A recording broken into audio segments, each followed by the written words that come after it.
Pourquoi le FARDC n'attaque-t-elle pas les Rwandais ou ne récupère pas Goma et Bukavu? Pendant que les réseaux sociaux s'enflamment et que les analyses à l'emporte-pièce se multiplient, une question revient avec insistance. Pourquoi le FARDC ne lance-t-elle pas une offensive pour reprendre Goma et Bukavu? La réponse ne se trouve ni dans les slogans, ni dans les émotions. Elle se trouve dans les champs de bataille, là où les réalités militaires s'imposent avec toute leur complexité. Selon les conclusions des experts des Nations Unies, le FARDC ne font pas seulement face à un mouvement rebelle. Elle s'affronte à un adversaire auquel les rapports attribuent un soutien militaire rwandais, doté de capacités qui dépassent largement celles d'une insurrection classique. Cette réalité modifie profondément l'équation stratégique.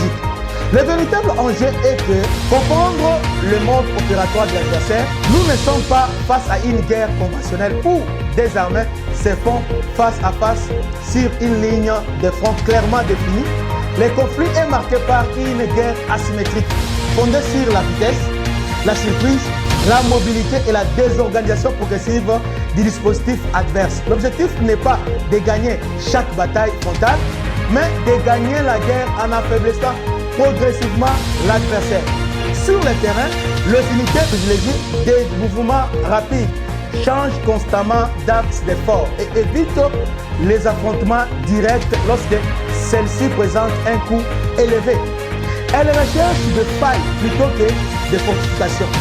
Le manœuvre de débordement consiste à contourner les positions les plus solides pour frapper le flanc et les arrières, obligeant souvent le défenseur à se replier afin d'éviter l'encerclement. L'encerclement vient ensuite progressif en contrôlant successivement les hauteurs, les carrefours, les axes routiers. L'adversaire peut isoler des positions, couper leur ravitaillement et réduire progressivement leur capacité de résistance. Une position n'est pas toujours perdue parce qu'elle est prise d'assaut, parce qu'elle est devenue impossible à soutenir. La pression sur les lignes logistiques constitue un autre pilier de cette stratégie.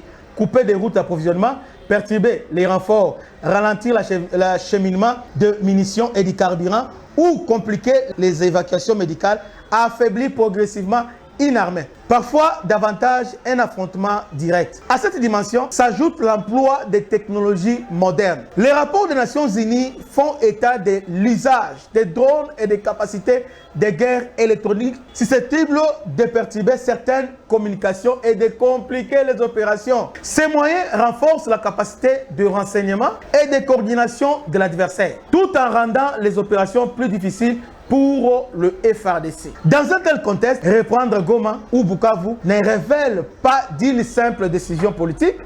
Une offensive urbaine contre les positions solidement défendues exige une supériorité en renseignement, une logistique robuste, une coordination interarmée et des conditions opérationnelles favorables.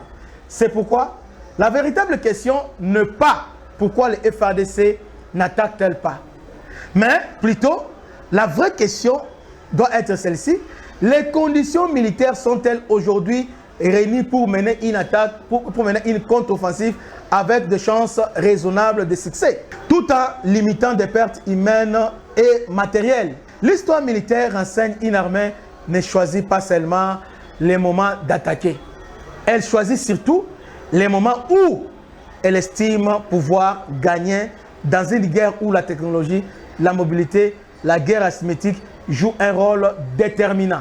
La patience opérationnelle peut constituer un choix stratégique, autant une nécessité imposée par la réalité. C'était votre humble serviteur, le bishop Christian Lao. Restez branchés. À la prochaine. Ciao.